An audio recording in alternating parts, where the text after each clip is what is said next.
All right, we're just waiting on a little technical issues here and we'll get started. All right, we're good to go. Good morning. It is September 22nd. I don't know where the month went to. Um, Odessa Wesleyan Church, this is our journey through the Bible, and we are in Numbers chapter 22. We're going to look through Numbers 27 today. So, if we all heard about the phrase turn the tables or turning the table, someone's had the tables turned on them. We've all heard that, right? And I wondered where it came from, and I did some research and found out I have no idea. It was just something that I just popped into our language. But when you look up the meaning of this phrase, it means to reverse one's position relative to somebody else's, especially by turning a position of disadvantage into one of advantage. I know that's probably a really deep thought for this morning. Hopefully, you've had your coffee before you heard that. But let me read that again. It's to reverse position relative to somebody else's, especially by turning a position of disadvantage into one of. So I guess maybe if you think of ancient times or maybe more recently medieval times where your in the banquet was where you sat in the table. That the leader, the king, the most important one at the front, and the honored guests would sit closer. So maybe what this term came from to turn the tables, that maybe imagine that you came into a banquet and you were sat all the way back by the kitchen. You know, we go to a restaurant, that's about the worst seat, isn't it? In the back corner. And all of a sudden, suddenly, as you sit down at that banquet table, the king sits next to you. It's well, you're my honored guest. Of course, I was. The tables have been turned to your advantage. You have the here during the banquet.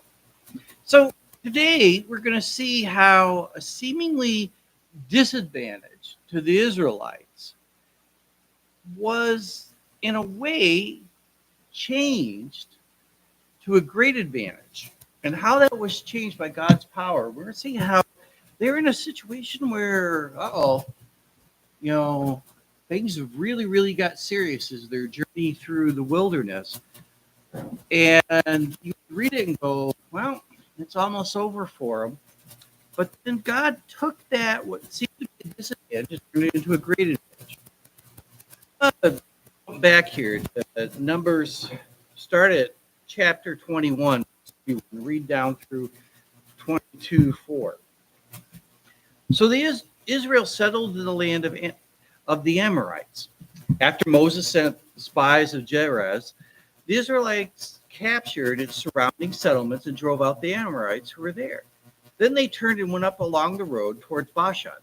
And Og, the king of Bashan, and his whole army marched out to meet them in battle at Edrei. The Lord said to Moses, do not be afraid of him, for I have delivered him in your hands, along with his whole army and his land. Do to him as you did to Sihon, the king of the Amorites, who reigned in Heshbon. They struck him down, and together with his sons and his whole army, leaving no survivors, and they took possession of the land. Then the Israelites traveled to the plains of Moab and camped along the Jordan across from Jericho. Now Balak, the son of Zippor, saw all that the Israelites had done to the Amorites, and Moab was terrified because there were so many people. Indeed, Moab was filled with dread because of the Israelites. The Moabites said to the elders of Midian, this horde is going to lick up everything around us as an ox licks up the grass of the field.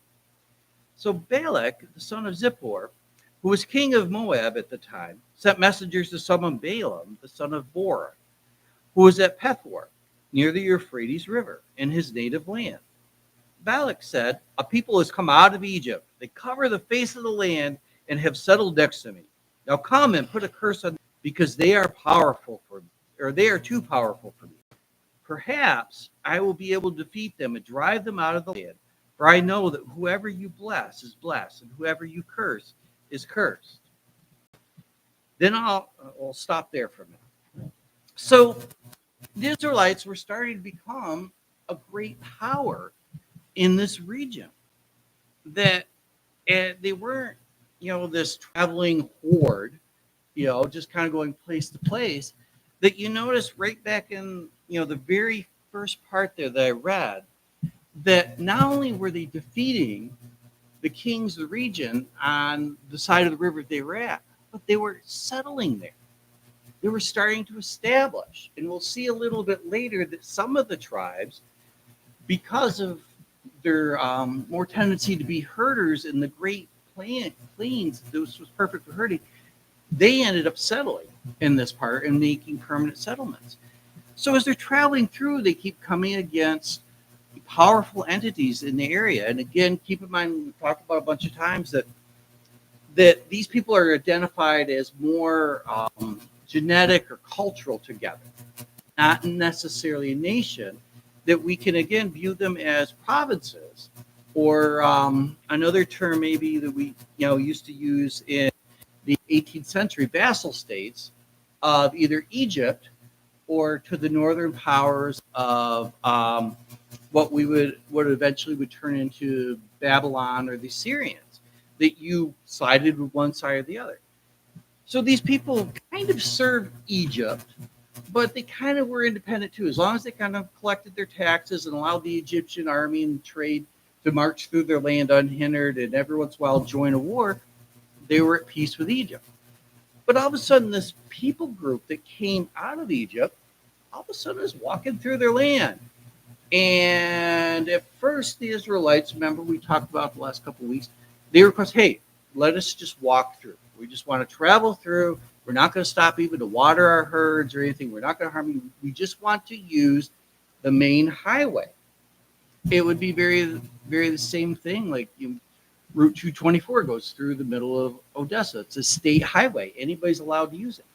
But if the tribe or the province or the people group of Odessites, or whatever term we want to use, says, you got to get our permission to go from one end of our village to the other. You got to ask our mayor for permission. It would be very much the same thing. Even though this was a major highway, that they had to ask permission. And some of these groups did, but then especially the Amorites said, nope, not going to do it. So then, the Israelites fought their way through. So, militarily, they were starting to establish and defeat some major powers in the area. The Amorites were that power on that side of the Jordan River. They controlled the trade. They controlled, who goes where and whatnot. They especially controlled who would settle and who would be allowed to settle. So this group of wandering slaves easily defeats the Amorites. Now, religiously, the Israelites also were a powerful force because, again, life at that time surrounded your relationship to the deity that you chose as a clan, as a people. We go back, remember when Jacob,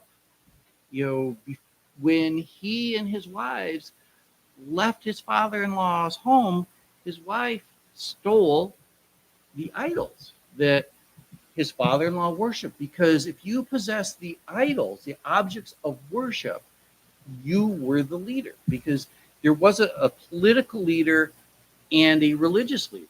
And during this time, you were both. And so this group is coming through, and all of a sudden their God is defeating our God, because that's how they viewed things. If you fought against another people, it wasn't because you probably should have went to war because you weren't, thinking too good, or you didn't negotiate good enough. It was because when you went to war and you got defeated, your God wasn't as powerful as the people of the other God. Or maybe you did something wrong. Your God's like, well, we'll teach them a lesson. Let them go get slaughtered. Maybe they'll, give me more sacrifices or be more religious.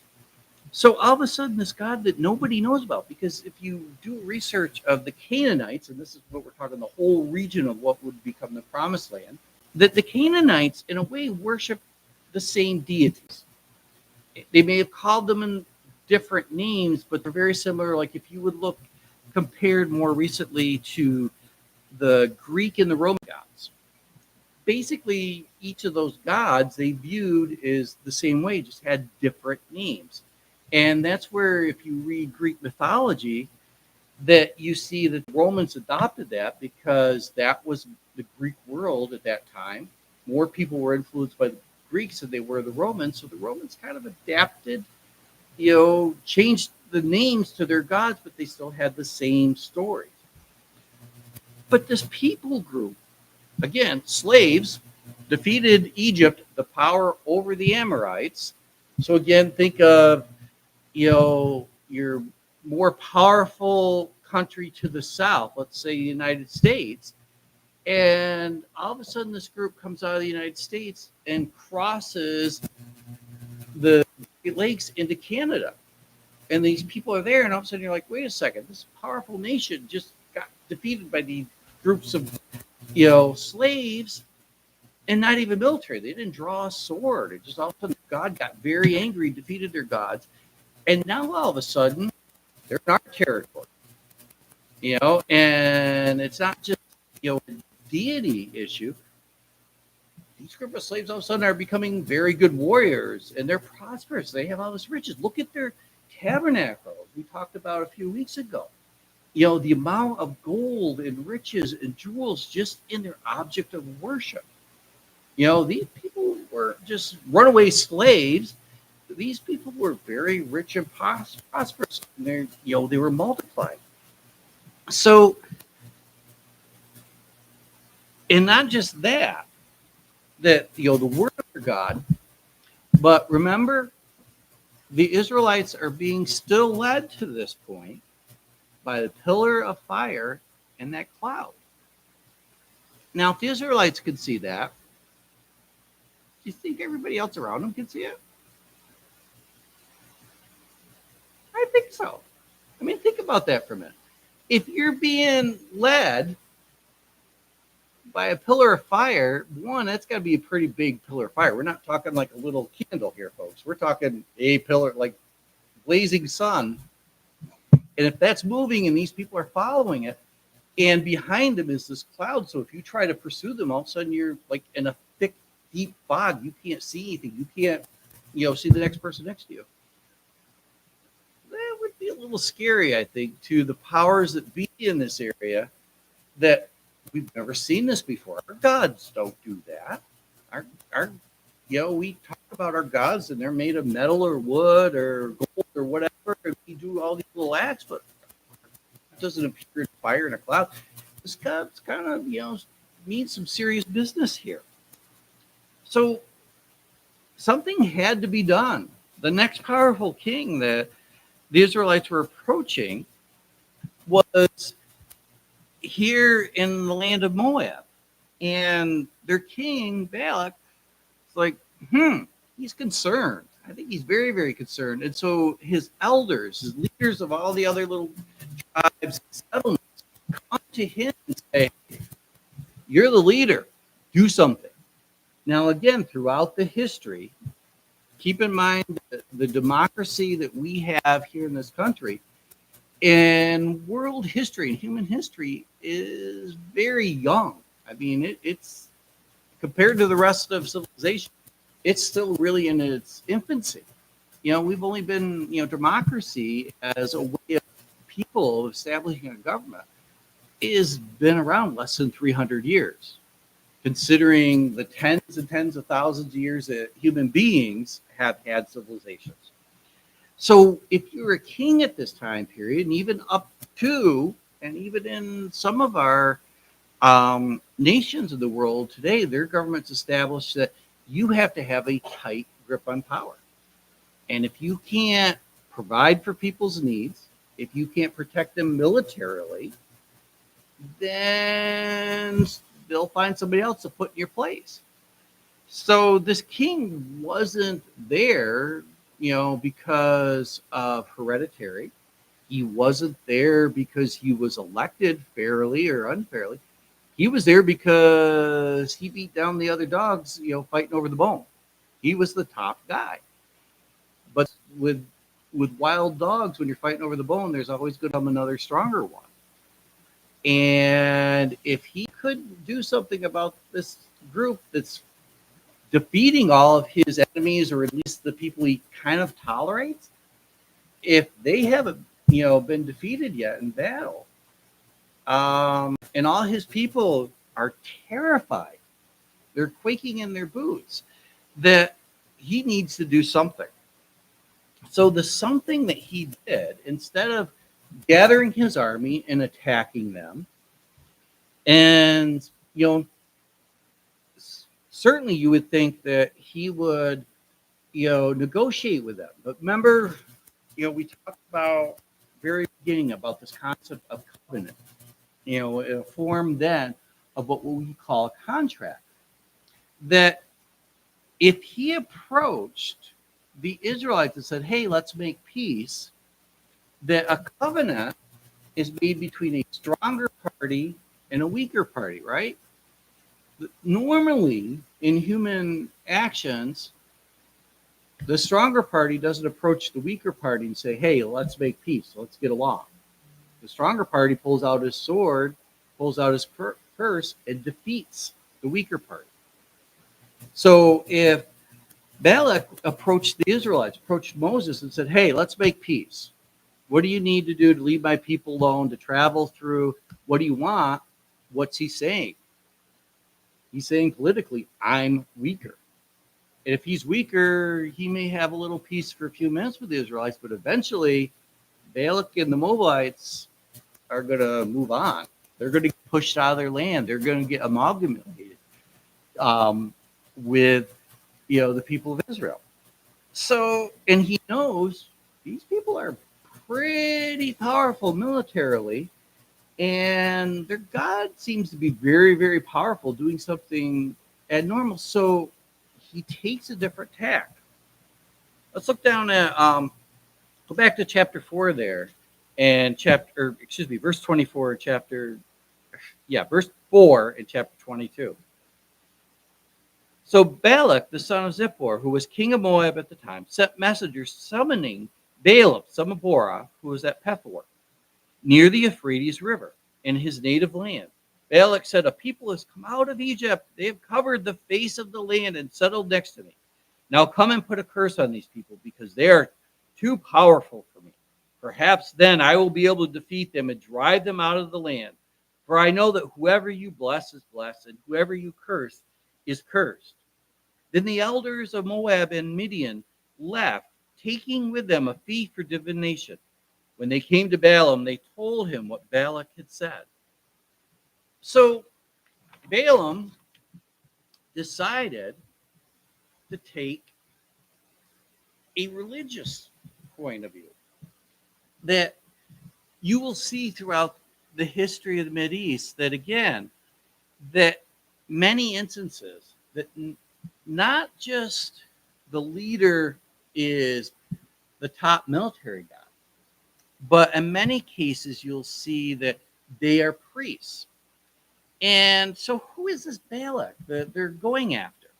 And especially if you read there where he says he lives north of the Euphrates, he's way up here in Iraq, in modern day Iran. And what's going on right now is what we would call today Saudi Arabia. Pretty big distance. Today, even for them, hundreds and hundreds of miles. That he doesn't find a sorcerer, he doesn't find a priest of even his own people, because probably his own priest said, hey, the high priests of Egypt couldn't defeat this God. We can't do it. The Amorites, God didn't save them. We know nothing. We don't know what to do. So this Balak must have been a very famous religious leader. And again, uniquely, he lives in the area where Abram came from. That doesn't specifically state the town, but he lives what probably, again, 1,000 years later, what was Ur of the Chaldeans. That again, names change. So Was he a real true person? Well, this is where archaeology can be a little fun. 8th century BC, so 8,000 years before Christ, archaeologists have found an inscription in Jordan, again, north, what we would call modern day Jordan, what used to be called the land of Ur, where Syrians were starting to develop their society. It's in here, okay? 8,000 years. What happened 1,000 years before Christ? The Exodus from Egypt by the Israelites. So it mentions, not just mentions, but identifies a Balak, son of Zippor, as a great and powerful and famous prophet. So usually a king had his own priests and his own prophets. Again, remember going back to Joseph, that who did talks about Pharaoh talking about he consulted his wise men and his sorcerers when he had that dream, and none of them could interpret it. And then when Moses and Aaron showed up, that the high priests for the first couple of plagues, first couple of signs, matched Moses, act for act. That again, you have not just your military power, but also identification that your power comes from your deity. But this Balak seems to be, a high priest of renown. And so Balaam was called upon, and he's identified as a prophet of God. In the scripture, when you read it, it's just a prophet of God. It doesn't God's or God's himself, but language used is almost exact. The Hebrew scripture, when that's translated into the language that was used in the time of Balaam, it's the same word. When it's referenced to the Hebrew God, it's the same word that's referenced to Balaam, a prophet of God. So this Balaam, we can infer, probably worshiped the same God that Abraham worshiped, the same God that the Hebrews worship. And so he was called upon because, hey, this guy, and I don't think Balak recognized the two same gods. And the reason why I say that is we'll see here in a minute or two, how did this guy do what he did and hear from this God that supposedly didn't know? That I believe, and this is my opinion, that this Balaam was a prophet of the same God, the true God, that the Hebrews worship. But he didn't know of them because, again, and I think maybe even far up north, because, again, where he's living is a major power. Are you really power and control?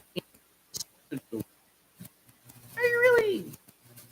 And especially, again, no internet, no newspaper, no telegraph, it's word of mouth from travelers. The only relationship you have with the Egyptians, way down south, hundreds and hundreds, probably thousands of miles, which is like, us to, Beijing, China, that you're really concerned with internal politics and actions, and you believe everything that these readers say, because people say things, and oh well, yeah, sure, a bunch of slaves, not over the Egyptians, and sure, yeah, okay, they're this big group. Maybe they heard a little winds of it, but I don't think there was the connection there. So Balak sent a big bunch of money, because that's what, unfortunately, Balaam did. That's how you got a prophet, a sorcerer, or wizard, whatever the word you want to use at that time, to do your bidding is you kind of bribed him. You gave him a big gift and said, hey, I want you to go do something.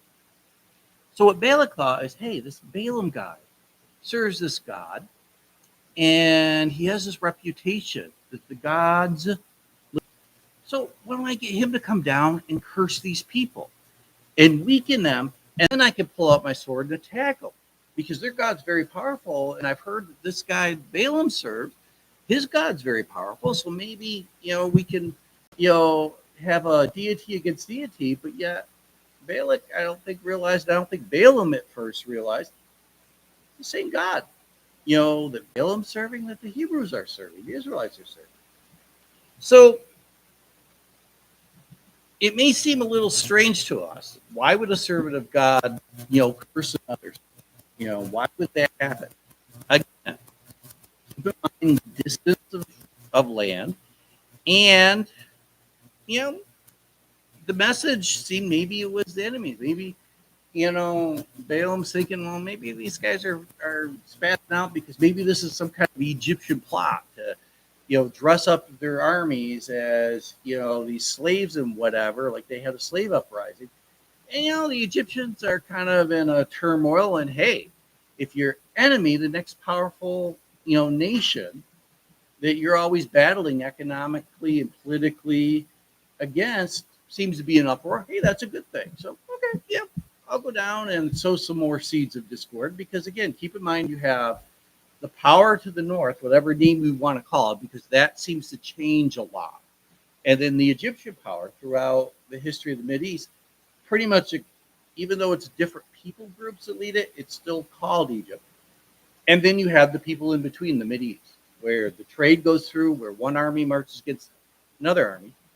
A little side note, and I think I've said it before, as you read through the history of the Bible, and as you read through the history of civilization, and especially the history of this area here, the Mideast, you will see this problem.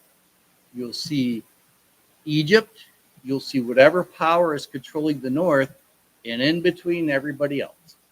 And that's where the battles are fought, because very rarely does the northern powers reach Egypt, and very rarely does Egypt reach into northern powers. But where's the battle? Right here in this middle. And it always seems this area is in conflict. And as people groups are fighting against it, and you have political entities influencing different people groups to keep them unrest, but at the same time, there's resources. At that time, it was trade. At that time, it was agriculture, because that was a big area of where agriculture happened. Little side note, same area that we see in the news quite often today. Same area that going back for us tens of thousands of years ago, and you still have all this conflict around people groups over religion, over economics, over politics to control this central area. Now today's issue is oil. Who controls the oil fields controls the world. All right, enough of politics, but moving on. So, Balaam, when the people approached him, said, listen, I can only curse those who God allows me to curse. I can only bless those who God blesses. So, I don't know what to tell you. In a way, if you look at chapter 22, he's saying, I don't want to get involved in this. This is between you and the Egyptians. I'm kind of siding with the northern power here. And if I show up down here, the people who follow me aren't going to be too happy. The king, who controls the land, saying, why are you going down there and helping those people? Those are vassal states. Those are provinces of Egypt. And you're going to go down there? Hey, they're getting invaded. Let them get invaded. Hey, it looks like they got a little bit of a civil war going. Let it happen. Leave them alone. Let them cut each other's throats. And then we will go in and take advantage of it. Geopolitics 101. Again, biblical history matches human history. For some strange reason that there's human beings involved in the Bible, the Bible can teach us a lot, and teaches a lot about the world we live in. And if maybe we take a step back and read it historically, maybe we'll learn a lot of things. Okay, I'll play soapbox here. So at first he said, nope, Not going to do it. But then Balak, he wasn't satisfied when his messengers came back. Again, there's no, telegraph. There's no send a letter to the mail. There's no pick up the phone, no internet. Hey, Balaam is not, agreeing. What now? No, these guys then had to pack up their camels and all travel back a couple hundred miles. So again, obviously, this is taking over time. You have the Israelites. Are they drawing the sword? Are they attacking, Balak right now? No. They have settled. Remember that word I pointed out? They settled in the land of the Amorites. They're feeding their crops. They're raising their children. They're kind of settled there for a while because this journey wasn't like every day they're walking around moving. Remember we talked about you have all these resources. You have all these herds. You have young children. You have old people. That you don't just every day pick up and move a few miles because, again, bare minimum, 1.5 million people times, let's say, 1.5 million men of fighting age. Okay, that if each one of them had one wife, one child. Now think about two. If each one of them had at least one cow and one goat, okay, we're getting a little bit more, but we know they had more than that. We know they each had a tent. We know then you did just have one child. And we know that, in their tradition, you did not have just one wife. So multiply that, bare minimum, probably 3 million, even as high as 6 million people. It takes a lot of effort to pack up everything, move it, and you don't just settle, it's literally like taking the city of Rochester, Syracuse, and Buffalo, all those people, and moving them. How far do you go in a day? Not very far, do you? So for a while, you settle because you got to get your herds refed. You got to get them water. You found resources. So the Israelites are just kind of hanging out, And where they are right now, they're on the east side of the Jordan River. They can see the promised land, and they're getting to the end of, remember that 40 years that God said you're going to wander. They're getting towards the end of that. So they're getting ready for God to say, okay, now is the time. You rejected me once, saying you're not going to cross the promised land. But now that generation who rejected me, who didn't have enough faith in me, is almost died off. Now is almost the time to cross. So, they're kind of looking over across where the spies were eventually. Looking over the land going, we're coming. We're coming for you. And I'm looking at, Balak and saying, we're not, our issue right now is not with you. We're kind of settled here. We're minding our own business and whatever. These Amorites, attacked us and our God defeated them through our sword. But Balak wasn't happy with it. He wasn't happy with Balaam's response back to him that, what do you mean no? Look at all this gold. Look at all this. Here's your opportunity. You're supposed to be this famous guy. Look at your reputation. That his people, Balak's people, were terrified. Maybe he should have tried peace. But again, I talked about that earlier. If you go from a weak position during this time to negotiate with a stronger party, you going to get anything out of it? You're the one that's got to compromise. You're the one that's got to give up the land. You're the one that may have to lay down the crown and the sword. Yeah, Balak kind of liked his power. He kind of liked his rulership. So he's like, nope, not going to compromise, not going to set a treaty with him. But at the same time, my generals are quaking in their boots. Not a good idea to go into battle with an army who's afraid of the enemy. When you go into battle, you have to be arrogant enough to think, I'm going to defeat that guy. And especially where, you at that time, you didn't just fight a little battle, and throw up a truce. There wasn't a truce. It was how they fought back then was total war. There was a winner and there was a clear loser, and the loser was buried in the sand.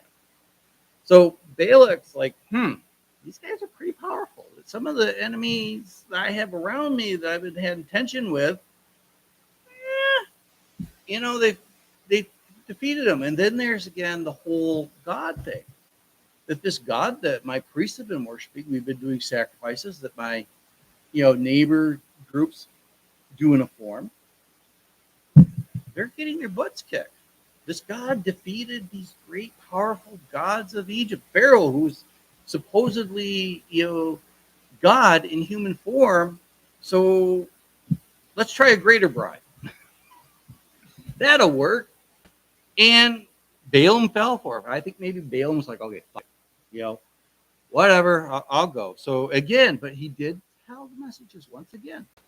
I can only say what God says to go.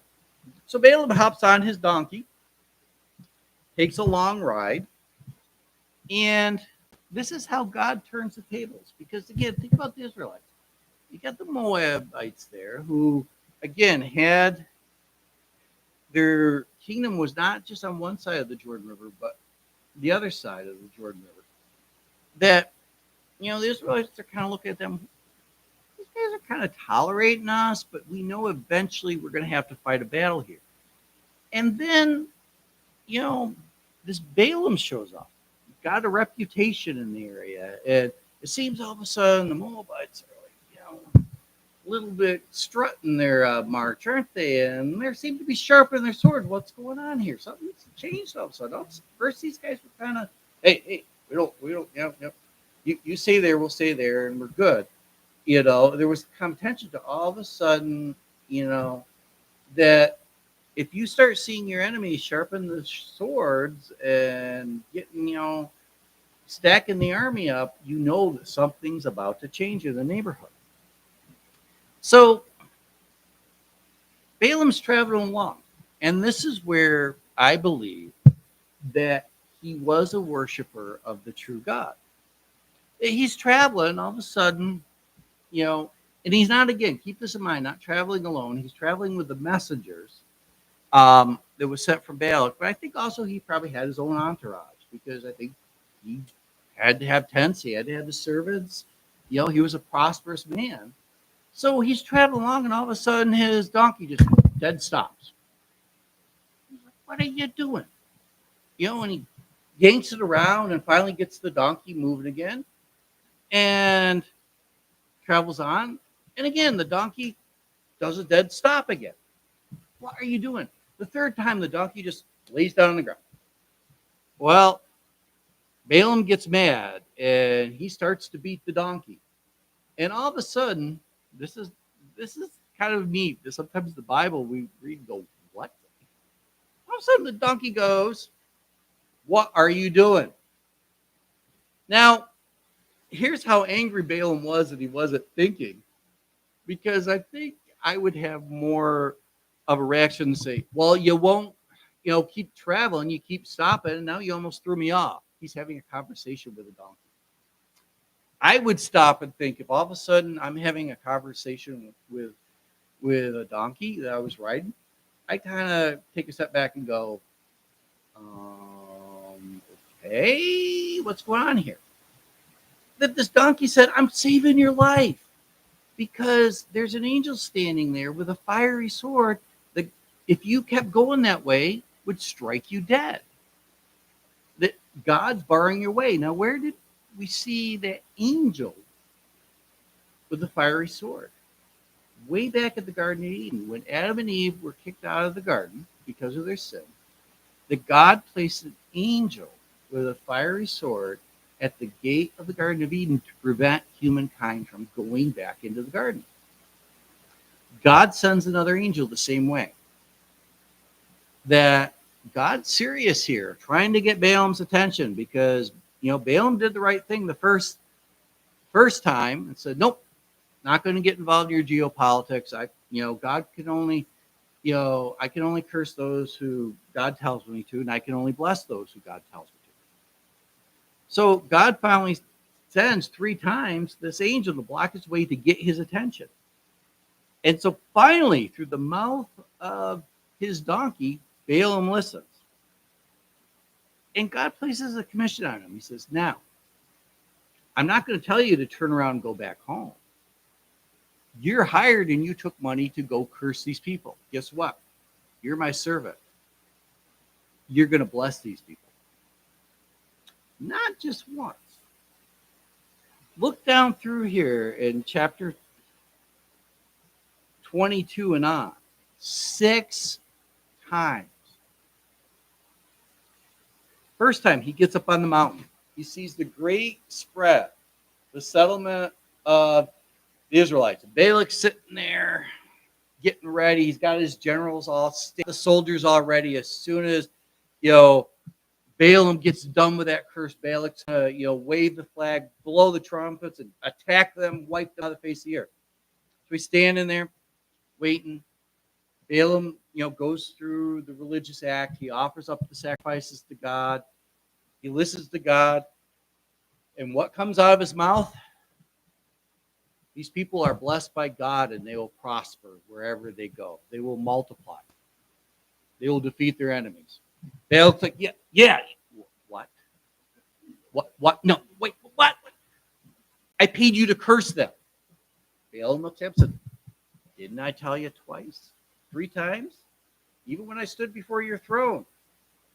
I can only bless who God tells me to bless. I can only curse who God told me to curse. God told me to bless him. Now, this is where Balak, not overly smart guy. Okay? Because I would think, well, this guy just, took all my money, and if this is true what he's saying, okay, well, here, let me take you to another spot. So he takes him to another mountain. Now, keep in mind, the Israelites are like, what's that up there on the mountain over there? Because, again, they've got guards, and they're probably saying to Moses there, hey, it looks like the king of Moab and all of his entourage and some guy named Balaam now they're saying. Because, again, there was some trade. There was some talk with these people. They're up on the mountain. And Moses is telling the people, yeah, don't worry about it. God's doing something. You'll see. So he goes to another spot. Looks over the people. What does he do?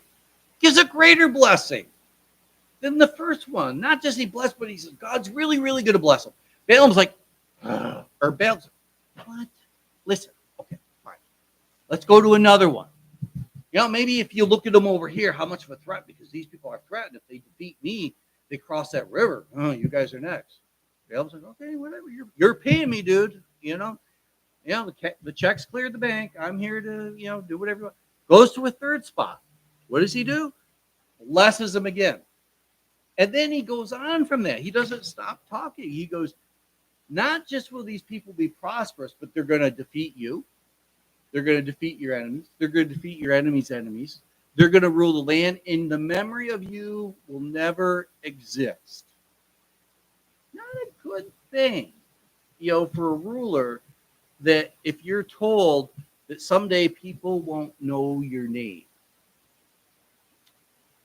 And that came true because really the only mention of Balak in human history is found here. That, again, that's why we know so little about the Moabites and the Amorites and the Midianites, because of God's power. So, what does this have to do with us? When God tells you to do something, when you know in your heart of hearts, this is how I'm supposed to live. This is how I'm supposed to believe. This is what I'm supposed to do as a Christian. Probably should do it. No matter if somebody more powerful is trying to influence you, no matter if it would be your economic advantage not to do it, that God will work even through our stubbornness and our disobedience. That doesn't mean we have permission to do that. God still's going to work. But also, when God is on your side, God is on your side. So no matter what you're facing, God's going to bless you. God's going to defeat your enemy. Doesn't matter what it is. Whether it's cancer, whether it's a temptation, whether it's a broken relationship, whether it's economics, whatever it is, God's on your side. And God doesn't just act once in a while. God acts all the time. So, first of all, we need to learn. We need to learn how to discern how God wants us to live our life. How do we do that? One, talk to Him. Prayer. Spend regular time in prayer. And prayer isn't just approaching God like the Santa Claus in the sky with our wish list. Prayer is actually taking some time to listen. God does speak to our minds and our hearts. We just have to have that practice to take a step back and allow if another way to discern His path for our lives is very clearly in the Bible. Look at the examples that the Bible gives. Look at the words, read them and study them. How does this apply to my life? Another way, fellowship, spending time with other believers. That the words they say, we do here in our worship service when we share blessings. Not just, we're not, bragging. What it is the words that we may share, the blessings that we may share, inspire somebody else. And also seek counsel.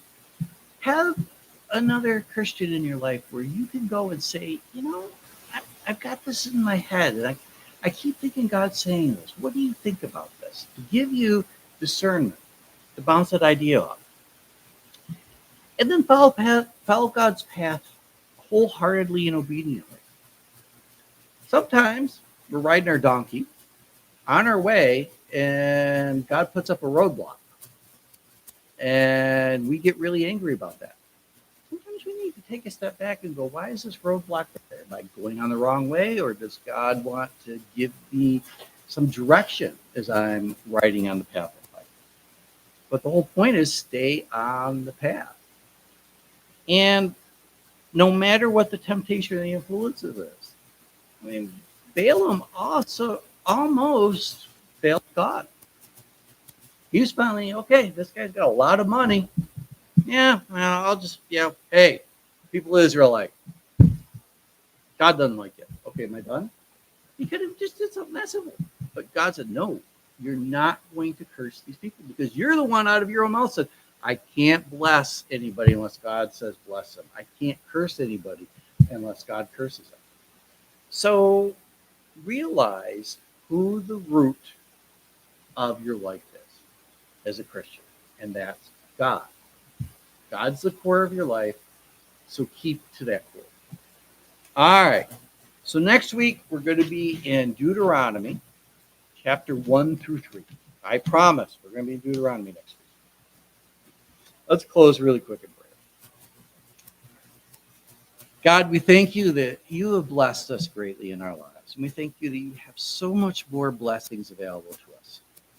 Lord, we also confess that sometimes we take advantage of those blessings and we start wandering away. And sometimes we hit frustrations, we hit walls, and we don't understand that maybe that they're a sign to take a step back and to listen to you. And then to take the next step to follow you obediently. We thank you, Lord, that you are on our side. And even when things could go awry, maybe when things are going awry, you will eventually turn the tables to where at once we thought we were deserted, but instead we are desired by you. In your name, amen. You guys have a good week, and we'll see you next week. Some of us.